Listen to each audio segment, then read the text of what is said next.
Hello, my people. Welcome to another episode of the Let's Talk About Everything series.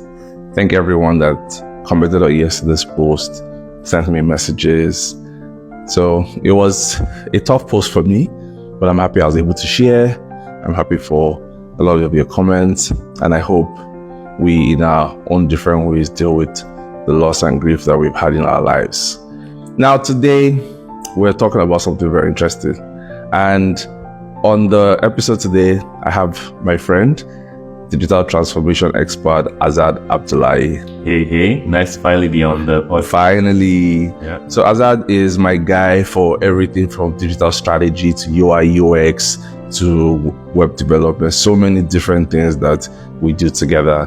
But today, we're not calling on the sides of him today, we're calling on the sides of the Nigerian African man. So that's the word. that's the term that we can probably use to qualify Azad, but let's see. Let's test him out a little bit. So I was just going through Twitter and I saw a tweet and I thought it would be interesting for us to discuss it. So the tweet is, "Hi, I earn 500,000 naira allowances inclusive. In dirhams, this is what, about 1,500 dirhams. I have 4 children. My wife earns 700,000, so around 2,000 plus. And my wife doesn't buy anything at home. I pay rent, I buy groceries, I buy foodstuff and everything. Recently, I saw that she has bought a land in her name in Ilorin. She hid the document. I want to confront her because I'm pained." So I want us to discuss this from two angles. So this opens up a much larger conversation around 2-person households versus 1-person household. So When you say person, like income, 2-income household versus 1-income household. Okay. Now I'm going to be on the side of the traditional African Nigerian man, and you can be on whatever side you want to be. When is it traditional African man? You mean 1-income household? Yes. So the traditional African home now, like typically has 2 people that work though. Of course. So let's break down the tweet a little bit. I might be a bit general. Yeah, let's start by breaking down the tweet a little bit. Now, just reading the tweet and the words that he's using, I'm trying to understand what's really paining him in all of this. One, is it even the fact that he's the sole person spending all the money, or was it that land that was finally the straw that broke the camel's back? Because there seem to be a few things in there. No, for me, I'll even take it from the only thing I see wrong with that scenario, and this is contextual chat, is the fact that she hid the document. Because in my own opinion, if you're transparent with each other about like what your financial expectations are before you go into any relationship or whatever, if the agreement is that you're paying the bills, how is it paying you that I'm buying land? Yeah, of course. Like, so the only thing I think that's kind of awkward there is just the hiding it. Yeah. Even in the hiding, maybe it was hidden because the person didn't want to kind of like bruise someone's ego or feelings or whatever. But let's not make excuses for any relation. Yeah. But like you said, with the bruising ego, it comes back to the fact that it's obvious that maybe there has been some discontent, maybe a little bit of murmuring from the man a little bit about the expectation, especially because she's earning more than him. Now, for our viewers, for those that don't know the traditional African or Nigerian home, the traditional home is such that there's typically one breadwinner. So gender roles, the man's the breadwinner, he brings the money, he does all the financial expenses, pays the fees and everything, while the woman's the housemaker. She takes care of the children, takes care of food and everything. That's typically. Now, it's interesting because I was having a conversation with a friend of mine just recently. She's not Nigerian, and she was telling me how she's at a point where she wants a man that's a full provider. She's happy to be in the house. She's happy to be the homemaker. She's happy to be there. Yeah, but I don't understand that in today's context, a lot of these things are beginning to change. But I still find a lot of people that are willing to follow that path. Yeah, so but there's nothing wrong with that. In fact, I think it's more so that people can just be more deliberate about which path they want to go on. Like the way you said, your friend, was interested in like being a homemaker and like having someone take care of them. As long as like the partners who come together have those expectations and they've spoken about it, like I don't think there's any issue It's more so when it's like, the expectation is thrust on someone without any prior discussion or agreement, and all of a sudden, because someone doesn't share your views on that, they are somehow less than. Yes. You know what I mean? Yes. You know. So you have to find a partner that's open, that's willing to take on that burden if that's how you roll. What's the point if y'all are not on the same page? Like, what's the whole point of the relationship? So let's come down to you now. Which of the homes are you in support of? Well, in terms of like income? So yes, a two-income home versus a one-income. Oh no, me, I'm definitely on the side of a dual income household. Not specifically so that, like, you know, basic house things can be taken care of. I think that's one of those kind of things where, depending on who's earning what, like, you can have conversations around it. I do understand that there are certain responsibilities, like thrust on men, like, and expectations in terms of being able to, like, maintain homes and whatever. And in certain contexts, we are, by virtue of our society, still in positions to earn more money. So that I get. However, for me, maybe because my own idea of an ideal home is very different, not to overshare, but I don't want children. And so the whole homemaker aspect or raising the children has no weight in, like, how I think about, like, what a partnership is like. And it's more so, I'm on my own journey. I have these things I want to accomplish in life. My partner is on her own journey. She has these things that she wants to accomplish in life. And doing it together would be, like, more fulfilling for both of us. We want to invest in property. We want to grow our wealth. And we are both in a position to do this together. And, like, so our double effort, like, kind of shortens the distance to those goals. Okay. That's kind of how I think about it. So it's not really, you're not, I love to buy gifts for my babe. Of course. So it's not really anything about that, right? It's more so like, I want to know that when I'm buying stuff for someone or when I'm doing stuff for someone, it's not out of, like, I'm not being mandated to do it by virtue of their financial circumstance.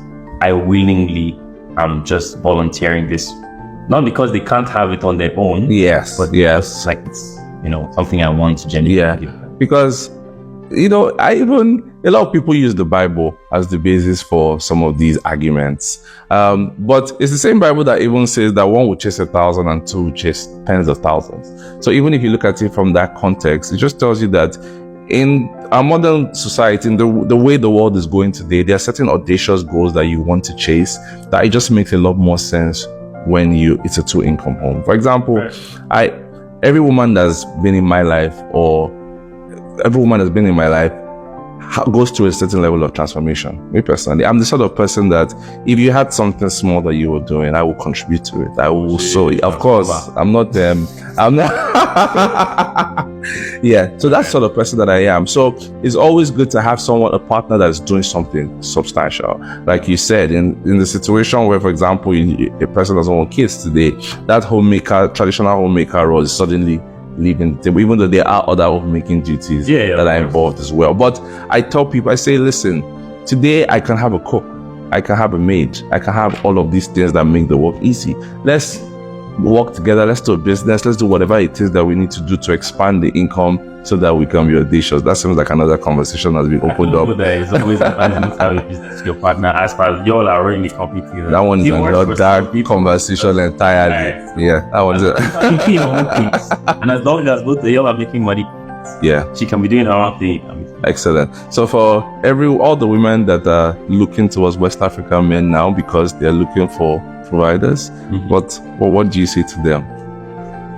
I'm gonna have discussions because we are quite frank. Like, if your expectations are more so to be taken care of, I don't feel like Nigerian men in, like, media and in normal social media discussions are portrayed as that. Like, that they will take care of you. Those men. Yes, I mean, we make money, we're ambitious. So we will spend, but it's now. This is not one of those, well, what do you bring to the table kind of conversation. I think those ones are a little pedestrian. So this is more so, but as you want things out of your partner, they also want things out of you. And hopefully these are more mature human beings who are actually talking about sensible things that they want out of a partner. And so if your priorities are you want to be taken care of and you're willing to be a homemaker, and you find a Nigerian man or a West African man who essentially wants that in a partner, then much made in heavenly. Excellent. You know. So what's our advice finally to this guy? And this guy? Yes. Well, I mean, they're already in a relationship. They're married now. Yes, they're married. Yeah. Have a conversation. Why are you bringing your pain to the internet? I don't understand. Like, that's maybe just from my own perspective, that's not my instinctive response to resolving like an internal issue in your relationship. I think like communication is one of the biggest aspects of maintaining any relationship. Yeah. So if you're not talking to your wife about like, oh, hey, I found out about this and I feel upset that, you know, you would feel the need to hide this from me. And she's not even given the chance to say, to be honest, I felt that you might feel like, you know, you might be some type of way about knowing about this information. I apologize. Like, this was not my intention, like to deceive you. It's more so, you know, I'm still trying to build. Because if you're in a relationship that's true going to last, that property is essentially for the family. Yes. Like, you know, and so if she's making investments towards growing wealth, like, why is it paying you? It's only that you feel like you're competing with your wife. Yes. It's not a competition. There's healthy competition, though. Of course, yeah. It's like if you're competing with your wife in a non-healthy way, and he's paying you because she's making more money, oh God, then improve yourself now. For sure. And if that's not something you can, well, in this case, you have what to listen, so please don't leave. But it's like, do work on yourself. Do work on yourself, because it starts to feel a little bitter when, you know, that's your attitude towards like your relationships. So the answer is communicate. Ask her about it. And if she moves mad, what if she moves mad? What if she says, can't I use my money? Can't I do whatever I want with my money? When you ask you, my money now, like, see, my own thing is, whenever I see all these stories online, like on social media, you don't have full context, so you can only make assumptions. And me, my own assumption in this particular situation, just because of how I would have handled this, we would have had a conversation before this, long with 4 children. Of course, there's several opportunities I've had unless you give birth to quadruplets. Everything is a surprise every day. Like, it's like you would have had conversations around money. Oftentimes you would find that maybe if someone was doing better than their partner, and they later found out that, you know, after a while, maybe due to promotions or whatever, the partner is doing better than them financially or making more money than them, they may feel slighted. But I have no issues with my babe making more than me. Neither do I. I will be making a lot of money. So if my babe now manages to make more, the better for both of us. Like, I'm holy. You know, so I think if they had this conversation, and it's not that the person is not in their feels because maybe all of a sudden, you know, societal pressure, because there is a lot of societal pressure. So especially as a man, like, you need to be mentally steadfast to be able to defend against like all the things you read, because people don't understand that, you know, just reading this stuff can start to, you know, etch away at you know who you are. So you just need to be prepared. It's just like, no, this is not a situation whereby it's about like, you know, this person is doing better than me, so I'm less than. It's just, if we're really in a partnership like that together, and this is something we're building together, now whilst you may be in this position today, like, I could be doing better for myself, growing my, you know, my value, and I could be earning more tomorrow. So amazing. It's not a big deal. Amazing. Thank you very much, Azad, for that point. We have a relationship coach, of course. I'm also not available. Amazing. I love it. I like the disclaimer. Very solid, strong one. Ooh, okay, I love it. Shout out to your girlfriend.